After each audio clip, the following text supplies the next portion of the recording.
Welcome back to my channel SG family. জয় Shrikrishna, Radhe Radhe. SG ফ্যামিলির পক্ষ থেকে সবাইকে স্বাগতম। সবাইকে জানাই গুড মর্নিং, শুভ সকাল।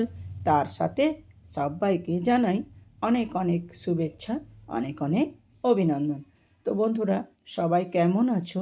আশা করি সবাই ভালো আছো। তো দেখো, আজকে আমি একটা গল্প নিয়ে এলাম।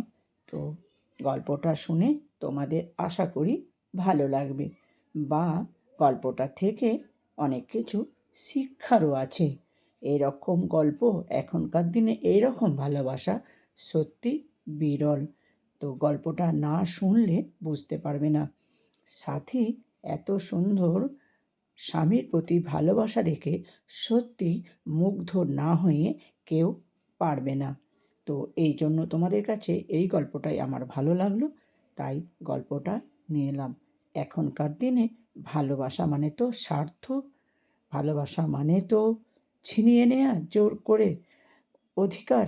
তো এই যে ভালোবাসার গল্প আজকে তোমাদের কাছে নিয়ে এলাম, সত্যি এই ভালোবাসা থেকে মানুষ অনেক কিছুই শিখতে পারবে। আর ভালোবাসা যেন এভাবেই বেঁচে থাকে। এখনকার ভালোবাসা তো শুধুই বেপরোয়া অধিকার ফলানো, আর স্বামী থাকতেও পরকীয়া করা, এইসব নানান দৃষ্টান্ত এখনকার দিনে দেখা যায়। কিন্তু এই রকম ভালোবাসা খুব কমই দেখা যায়। তো গল্পটা শেষ পর্যন্ত শোনার জন্য অনুরোধ রইল। শেষ পর্যন্ত না শুনলে গল্পের কিচ্ছু বোঝা যায় না। তো চলো আমরা সরাসরি গল্পে চলে যাই। আমি অফিসে বেরোলাম, তুমি সাবধানে থেকো। আর হ্যাঁ, তুমি যখন বাথরুমে ছিলে মা ফোন করেছিল, তোমার সঙ্গে নাকি কী দরকার আছে কথা বলবে। তুমি সময় করে একটু মায়ের সঙ্গে কথা বলে নিও। ঠিক আছে, আমি তাহলে আসছি। হ্যাঁ, সাবধানে এসো। আসলে সাথী ও রাহুলের বড় সুখের সংসার। রাহুল সাথীকে ভালোবেসে বিয়ে করেছে। সাথীর পরিবার প্রথমে রাহুলকে মানছিল না, কিন্তু পরে সবাই মেনে নেয় রাহুলকে। রাহুল কর্মসূত্রে বাড়ি থেকে অনেকটা দূরে থাকে, তাই সাথীকে এখানে নিয়ে এসেছে। আর গ্রামের বাড়িতে থাকে মা বাবা। মা বাবাকে রাহুল বলেছিল তাদের সঙ্গে এসে থাকতে, কিন্তু রাহুলের নতুন নতুন বিয়ে হয়েছে, দুজন যাতে একটু ভালোভাবে সময় কাটাতে পারে সেই ভেবে মা বাবা আসেনি, পরে আসবে বলেছে। তারপর দুপুরের দিকে সাথী শাশুড়িকে ফোন করে। মা, আপনি ফোন করেছিলেন? হ্যাঁ বৌমা, করেছিলাম তো। তখন নাকি তুমি বাথরুমে ছিলে। হ্যাঁ, তারপর আপনাকে ফোন করব আর সময় করে উঠতে পারিনি। এই একটু দুপুরে বিশ্রাম নেব বলে এসেছি, তাই আপনাকে ফোন করছি। আপনি কি কিছু বলবেন? হ্যাঁ বৌমা, আমাদের গাছে প্রচুর আম হয়েছে, আর আমগুলো পাকতেও শুরু করেছে। তাই বলছিলাম, তুমি আর খোকা মিলে দুদিনের জন্য যদি গ্রামের বাড়িতে আসতে, তাহলে তোমাদেরকে দেখাও হয়ে যেত, আর ফিরে যাওয়ার সময় আম আর বাড়ির কিছু সবজি দিতাম, নিয়ে যেতে। আচ্ছা মা, ঠিক আছে, আপনার ছেলে বাড়ি ফিরো, তাকে জিজ্ঞাসা করি যদি অফিস থেকে দুদিন ছুটি নেয় তাহলে ঘুরে আসা যাবে আপনাদের কাছ থেকে।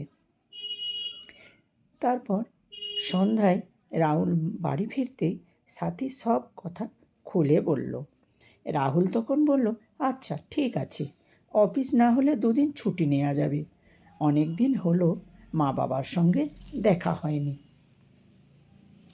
সামনের শনিবার তাহলে যাব, মাঝখানে রবিবার এমনিতে অফিস ছুটি, সোমবার একদিন ছুটি নিয়ে নিলেই হবে।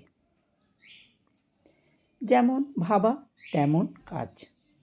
সাথী এবং রাহুল দুদিনের জন্য চলে আসে গ্রামের বাড়িতে। গ্রামের বাড়িতে এসে প্রচুর খাওয়া দাওয়া আর আনন্দ করে।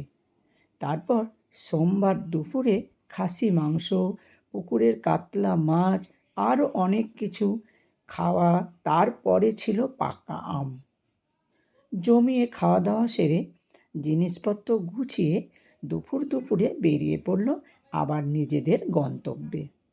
গাড়িতে আস্তে আস্তে রাহুল সাথীকে বলছিল, আমার শরীরটা না কেমন যেন লাগছে, আমি আর বাড়িতে গিয়ে কিচ্ছু খাবো না, একটু শুয়ে পড়লে মনে হয় ভালো লাগবে। তারপর রাহুল এসে বিছানায় শুয়ে পড়ল। মাঝরাতের দিকে প্রচণ্ড অ্যাসিডে রাহুলের স্ট্রোক হয়ে যায়। সাথী তখন দ্রুত রাহুলকে হাসপাতালে ভর্তি করে এবং শ্বশুরবাড়ি ও বাবার বাড়ির লোকজনকে ফোন করে জানায়। সবাই দ্রুত উপস্থিত হয়ে যায় হাসপাতালে। রাহুলকে 1 সপ্তাহ রেখে চিকিৎসা করানো হয়, কিন্তু চিকিৎসকরা জানায় রাহুল আর তার আগের স্বাভাবিক জীবনে ফিরতে পারবে না, শুধু বেঁচে থাকবে। এমন কথা শুনে সবাই কান্নায় ভেঙে পড়ল, কিন্তু সাথীকে দেখা গেল একদমই কান্না করছে না। ডাক্তারকে সাথী জিজ্ঞাসা করল, ও বেঁচে থাকবে তো? তাতেই হবে। তারপর সাথীর জীবনে যেন এক নতুন লড়াই শুরু হলো। এখন রাহুল নিজের থেকে কিচ্ছু করতে পারে না। রাহুলকে চান করানো, খাওয়ানো, এমনকি বাথরুমেও নিয়ে যায় সাথী।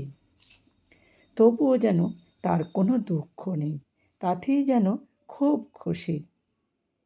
অনেকে বলেছিল রাহুলকে ছেড়ে দিয়ে নতুন করে কাউকে বিয়ে করে সংসার করতে। সাথী তাদের রাজি নয়। এমন কথা শুনলে সাথী তখন বলে, আমি ওকে সত্যিকারের ভালোবেসেছি, আমার দেহে যতক্ষণ প্রাণ আছে আমি রাহুলের সঙ্গেই থাকব। আসলে আজকালকার দিনে এমন ভালোবাসা বোধহয় খুব কমই দেখা যায়। অনেকে তো আবার সুস্থ সবল স্বামী বা স্ত্রী থাকা সত্ত্বেও পরকীয়া করে বেড়ায়। সেই জায়গায় এমন ভালোবাসা সমাজকে অনেক বড় শিক্ষা দিয়ে যায়। গল্পটা আপনাদের কেমন লাগলো? গল্পটা যদি ভালো লেগে থাকে তাহলে শেয়ার করতে কিন্তু ভুলো না। আবার নিয়ে আসবো অন্য কোনো দিনে অন্য কোনো গল্প নিয়ে। আজকের মতো টাটা।